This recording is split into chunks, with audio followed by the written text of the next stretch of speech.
He came to Vietnam with a clipboard, a doctrine, and a chest full of medals. Colonel Howard Lancaster, West Point graduate, decorated commander, veteran of both LRRP and Air Cav, had read every page of every manual the Pentagon had ever produced. To him, war was a function. E equals M times R. Effectiveness equals machinery times routine. He believed in steel and system. He believed in firepower, logistics, and overwhelming numbers. And most of all, he believed in control. From the air, Vietnam looked like something conquerable, a theatre of operations where war could be waged cleanly in zones, in phases, on schedule. But that illusion dissolved quickly in the field, especially when the field wasn't a field at all but a thick, rotting jungle where even helicopters hesitated to hover. In 1969, Colonel Lancaster requested a short-term observation tour with Allied recon elements. He wanted to see how other nations operated, particularly the Australians, who were rumoured to do things differently in Phuoc Tuy province.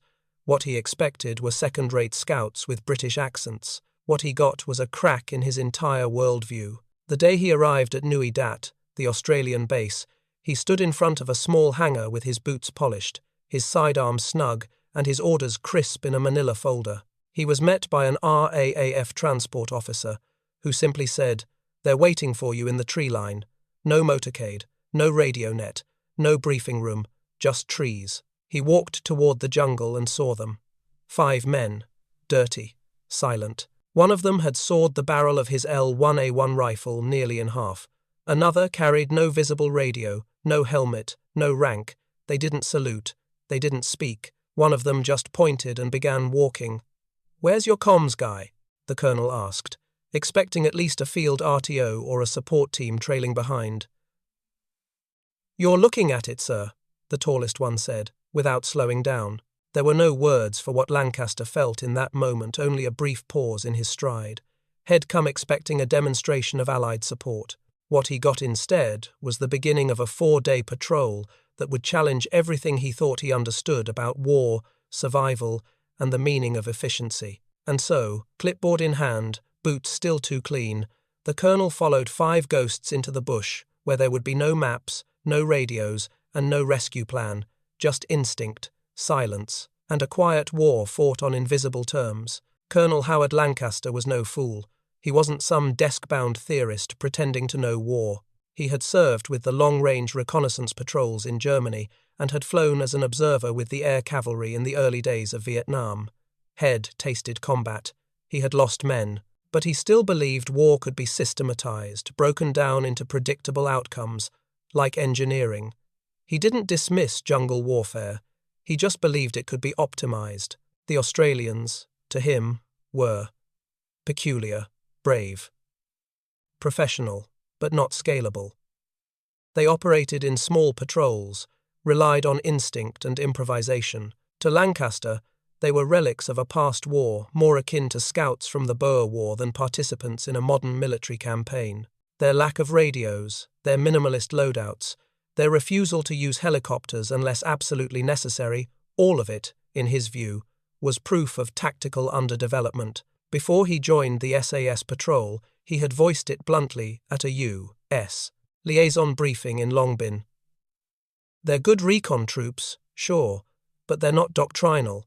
I wouldn't model an army around them. They're too isolated, too individualistic." Someone in the room had chuckled and said, "You'll see, Colonel, they don't follow doctrine. They rewrite it in the bush." He didn't laugh.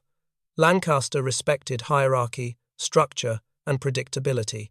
He believed in command and control. The idea that 5 men could disappear into enemy territory without air support, artillery fallback, or even a proper medevac plan, that wasn't courage. That was risk. And so, when he saw them for the first time, 5 Australians covered in mud, stripped of insignia, no helmets, carrying only what they needed, he catalogued it not as innovation, but as a gamble. His mind calculated risk percentages, their odds of survival, the lack of a forward operating net. They didn't even wear proper webbing, just strips of canvas and tape. One of them had boots cut open for drainage. Another had no spare ammunition visible. To Lancaster, it felt reckless. To the SAS patrol, it was freedom. But that difference in mindset wouldn't become clear until much later. For now, he kept his thoughts to himself. He was here to observe, not to command. Yet even as he followed them deeper into the tree line, part of him still believed he would be vindicated, that eventually they'd need the system, the machine, the routine. He had no idea that, in 4 days, he would abandon that equation altogether, not out of failure, but out of something worse, irrelevance. They didn't look like elite soldiers. 5 men, unshaven, faces streaked with camo, sweat, and dirt, shirts unbuttoned, sleeves rolled, green tape wrapped around boots and weapons. One of them had sawed off half his L1A1 barrel, as if mocking the sacred geometry of standard-issue doctrine. Another walked barefoot for the first 100 meters, only putting his boots back on once the jungle swallowed the last trace of the base behind them. To Colonel Lancaster, it was the strangest team he had ever encountered. No one barked orders. No one walked point for long. They simply moved one shadow bleeding into the next. And still, he kept looking around, waiting for the rest of the unit. After 10 minutes of walking, he finally asked, "So where's your RTO, your fire support team?" The lead scout, a man named Wills, lean and quiet, with a voice like dry leaves, turned his head just slightly and said, "You're looking at it, sir." Lancaster blinked. No radio, no support. He glanced again at the weapons. 1L1A1 had its wooden stock wrapped in rubber bands. Another man carried an Owen submachine gun from World War II. No grenades hung from their belts, no spare gear, no maps he could see, just 5 men. And the jungle, he noted it all, mentally. No comms, no QRF, no backup, no logistics tail. His doctrine screamed. His training told him this was suicide. But these men didn't walk like they were improvising. They moved like they had already rehearsed this route in their minds. Like the jungle was their home and he was the guest, an awkward, well-fed intruder dragging behind with clean boots and a confused look. And still, not one of them explained anything. No briefing, no orientation phase, just the next step forward, and the next, and the next. By midday, Lancaster was drenched in sweat. His socks were soaked, his pack weighed heavier with every vine he pushed through. The Australians, meanwhile, hadn't broken rhythm. They walked like machines, but not mechanical, predatory, like things built for this environment. At one point, Lancaster tried to assert some control. "Do we have a fallback position marked?" Silence. Then Wills. "Fallbacks for when you're seen, sir." It wasn't arrogance. It was something deeper, a kind of disdain for the entire premise of being rescued, as if requiring help meant you'd already failed the mission. That was when it hit him not as a thought, but as a feeling. These men didn't operate around the jungle. They became it. And for the first time since arriving in Vietnam, Colonel Lancaster felt like the outsider, not the commander, not the expert, just a man with too much gear, too many questions, and a long walk ahead. By the second day, the jungle was inside his clothes, inside his lungs, inside his bones. Colonel Lancaster had long since stopped checking his watch. Time in the bush wasn't measured in hours, it was measured in heartbeats between sounds, in the weight of sweat soaking into your pack, in the way your legs began to shake not from fear, but from exhaustion disguised as rhythm. The Australians didn't talk. Not once. No whispered orders. No hold here. Everything was hands, barely even gestures, just fingers pointing, palms raised, a flick of the head. And somehow it all worked. Lancaster tried to keep up, but his breathing betrayed him. He was loud, not in volume, but in presence. The kind of loud that animals can hear before you even realize you're out of place. The patrol walked single file, spaced, spread, no man within arm's reach of the next, no footprints repeated.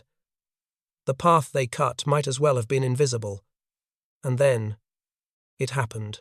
They paused in a grove, silent. No birds, no wind. Lancaster leaned against a tree, chest heaving.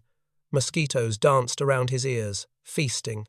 He swatted them without thinking. One of the Australians, a wiry soldier with coal-black face paint and eyes like stone, turned slowly and stared at him. Not angry, just disappointed. That moment stung more than any reprimand Head received in his career. Lancaster's boots were squelching. His gear was clunky. The radio in his pack standard issue kept shifting with each step, snagging branches, metal clicking against metal. The Australians? Nothing. Even their rifles were quiet. No rattle, no sway. Just extensions of the arm, like spears or claws. He had been trained to survive the jungle. They had adapted to it. At one point, he slipped on a root, just a minor stumble, but the team halted as if someone had fired a shot. No one helped him up. No one said a word. The message was clear. You're a liability now. The silence taught more than any lecture could. It was brutal, humbling, and effective. In the world Lancaster came from, soldiers were praised for clarity of voice, speed of command. In this world, sound was a warning. Noise was death. He started to notice what they noticed. The broken fern that hadn't browned yet, the shift in insect patterns, the drop in air pressure, the way birds fell silent before the enemy ever arrived. One of the men plucked a leaf off a bush, crushed it gently in his fingers, then nodded. No explanation, just movement. Lancaster followed, now more carefully, trying to become smaller, less present. The jungle was no longer background. It was the battlefield, the teacher, the mirror, and it didn't care about rank. By the third day, Colonel Lancaster had stopped trying to understand the route. They never consulted a map, never paused to triangulate or reference a grid. The jungle itself, its patterns, its silences, its smells was their compass. At first, Lancaster thought it was arrogance. Now, he wasn't so sure. It began with the birds. One moment, the jungle hummed with life. Cicadas, rustling leaves, distant parrot calls. The next moment, nothing. A silence not of peace, but of absence, like something had walked into the forest and all other things had slipped away to make room. The patrol froze. No words, just stillness. Wills, the patrol leader, slowly raised one finger, then pointed to the canopy above. His nostrils flared slightly. That was the only movement. Lancaster strained his senses. He heard nothing unusual. Saw nothing. Then he caught it faint and sour, almost drowned by earth and rot, cigarette smoke. Someone nearby upwind, careless, nervous. Wills didn't react with panic. No radio call, no hand signal for an attack. Instead, he turned and silently directed the team into a wide arc, circling toward higher ground. No noise, no rush, like a pack of predators moving not to fight but to understand. Lancaster followed, bewildered. In his training, contact meant action. Fix the enemy, call in air support, coordinate artillery, engage. But the Australians weren't hunting a firefight. They were watching a mistake unfold. As they crept closer, Lancaster caught glimpses, shadowed shapes in green uniforms, movement, weapons. A small NVA unit, maybe 6 or 7, gathered near a game trail, talking, smoking, relaxed. The Australians didn't speak. They melted into the bush, one up a tree, another behind a root cluster. Lancaster blinked, and they were gone. He turned, expecting orders. None came, just a quiet glance from Wills, who raised 3 fingers, then tapped his wrist. 3 minutes. Wait! Lancaster's pulse quickened. Back in Long Bin, this situation would have triggered an entire chain of response, coordinates, support requests, grid references. Here, just silence and patience. And then, just as suddenly, the Australians moved away. Not toward the enemy. Around them. Wide and slow. Not because they were afraid, but because they didn't need the kill. That wasn't the mission. The cigarette had been the warning, not the opportunity. Back at a safe distance, Wills finally spoke. They weren't looking for us. No need to let them know we're here. Lancaster nodded, but part of him recoiled. So much training, so much doctrine telling him to dominate terrain, not avoid it. Yet what he had just seen was control of a higher order, the kind that left no bodies, no tracks, no bullet casings, only confusion, only fear, only questions. They never announced it was coming. There were no orders, no countdown, no plan laid out in front of Colonel Lancaster. Just a change in rhythm barely perceptible, like the jungle holding its breath. It began with a subtle tilt of a head, a pause in step. A glance passed from man to man, faster than a whisper. That was it. That was the signal. The patrol dissolved into the undergrowth. Lancaster crouched low, unsure of what had triggered it. He had heard nothing, seen nothing, but the Australians had vanished. One moment they were beside him. The next, they were shadows among branches and vines. Seconds ticked. Then came the strike. 3 shots. Precise, spaced, final. Not a burst, not a panic spray, just the cold punctuation of skill. Each shot a decision. Each target already studied, assessed, and erased. No yelling, no celebration, no chaos. Just silence, returning like a curtain being drawn back over the stage. Lancaster stayed still, stunned. His training had prepared him for firefights, for the crackle of radios, the roar of gunships, the scream of artillery, a war of noise and force. But this wasn't war.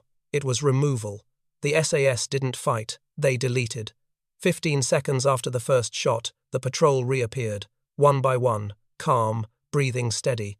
Not a word spoken. Wills knelt by one of the bodies, an NVA point man who'd wandered too close to the edge of a dry creek. He checked the weapon, then covered the body with a few leaves. No looting, no trophies, just disappearance. Lancaster stepped forward, still unsure what to say. "Do we call it in?" he asked. Wills didn't look up. "No need," he replied. "They won't find the rest of the squad now. We just bought time for someone else." Lancaster blinked. It hadn't even been their mission. The patrol hadn't been hunting that unit. They'd just acted precisely, quietly, to neutralize a threat that could have compromised another team days later. No request for approval, no paperwork trail, no kill confirmation needed, no drama, only intent. Lancaster looked back at the path they came from. The jungle had already begun reclaiming the scene. Leaves shifted, wind blew, the footprints were fading, the men were already moving again. And just like that, the war continued, not in explosions, not in numbers, but in silent disruptions, surgical and invisible. By the time the colonel raised his radio to report what he had seen, there was nothing left to report. The battle had ended before it began. On the final morning of the patrol, the jungle had softened just a little. The rain had held off. The light broke through in muted shafts, and for the first time in days, Colonel Lancaster felt like he could finally breathe. They were heading toward a ridgeline, silent as ever, formation unchanged. The mission, whatever it was, seemed done. No one explained it. No one needed to. There were no debriefs in this world, just the sense that the work was complete. Lancaster had been holding a question in his chest since the day they left Nui Dat. It finally slipped out. "What's the extraction plan?" It was a simple inquiry. Standard protocol. In his world, no patrol was complete without an exit strategy. Chopper coordinates, fallback zones, secondary rally points, artillery coverage. The plan was the spine of the operation. Wills didn't stop walking. He didn't even look back. "We don't extract," he said, flatly. "We walk." Lancaster stopped in place. "We walk." It didn't sound like arrogance. It wasn't bravado. It was policy, doctrine, philosophy. In 4 words, Wills had dismantled half of what Lancaster believed a modern army required to function. They didn't trust extraction. They didn't count on air support. No medevac. No artillery umbrella. No QRF waiting to swoop in. To the SAS, those things weren't safety nets. They were weak points, dependencies, crutches, things that made you louder, slower, more visible. To Lancaster, this was unthinkable. But looking at the 5 men in front of him, packs light, eyes alert, bodies lean with movement and precision, he realized something. They weren't prepared to be rescued. They were prepared never to need it. There was no "if things go wrong" in their vocabulary. Just don't be seen. Don't be heard. Don't be found. Lancaster had spent his career building systems that assumed failure was always around the corner, that safety came from layered support and constant communication. The SAS had done the opposite. They had turned survival into a personal responsibility, not a command structure. For them, every ounce of gear was a choice. Every sound was a liability. Every step had to justify itself. And suddenly, Lancaster understood why they carried no radios, why their rifles looked butchered, why their eyes never stopped scanning. These weren't just soldiers. They were escape plans with skin. They didn't just patrol. They vanished. Later, back at the perimeter of Nui Dat, a truck would be waiting to take the colonel back to Long Bin. Wills and the others wouldn't ride. They'd just disappear into the scrub, another mission already in motion. Lancaster climbed into the back of the vehicle, silent. His boots were torn. His sidearm was rusted with sweat. His map was useless. He looked one last time at the tree line, but there was nothing there. They were already gone. The drive back to Long Bin felt longer than the patrol. The truck rumbled along the laterite road, kicking up red dust that coated everything: his boots, his skin, the creases of his notebook. Colonel Lancaster sat in silence, arms resting on his knees, watching the jungle recede in the side mirror like a fading ghost. When he arrived back at the U.S. headquarters, it was as if the war had reset. The chaos of clipboards, shouted orders, incoming radio chatter, and the smell of hot coffee and diesel fuel greeted him like an old friend. The maps were still pinned on the walls, arrows drawn in bold colors, zones, objectives, kill boxes, but something in him had shifted. He stood in front of the big wall map, the one every officer passed at least a dozen times a day, and just stared. It was covered in pins and lines and coded symbols, routes marked in red, helicopter landing zones in blue, artillery coverage in green. It all looked clean. Too clean. He looked for Furuk Tui province, the area they had patrolled. It was marked with a few thin arrows, a company boundary, and a label: low activity, limited contact. He nearly laughed. What he had seen in those forests wasn't low activity. It was a different kind of war altogether, one without icons, one that wouldn't fit on any map, a war of shadows, where impact left no footprint, where a 5-man team could change the fate of a whole district and vanish without leaving a radio log behind. A young lieutenant walked past and said, "Sir, need a debrief written?" Lancaster didn't answer. He kept staring at the wall. Later that night, he sat at his desk. The form was blank in front of him. The after-action report section asked for standard metrics: enemy strength encountered, casualties inflicted, friendly force losses, ammunition expended, lessons learned. He filled in only one section. Under remarks, he wrote, "I witnessed 5 Australian soldiers do more in 4 hours than some of my battalions achieve in a week. They required no support, issued no commands, and asked for no assistance. They didn't request extraction because they never expected failure. Their tools were silence, patience, and instinct. Their doctrine, if they had one, was survival without permission. The enemy didn't even know they were there. I barely did." He stopped writing, looked down at his boots still caked in jungle mud. Then he looked at his sidearm on the desk. He hadn't drawn it once during the entire patrol. Before lights out, he whispered something aloud, to no one in particular. "We trained to win with firepower. They win by never being seen."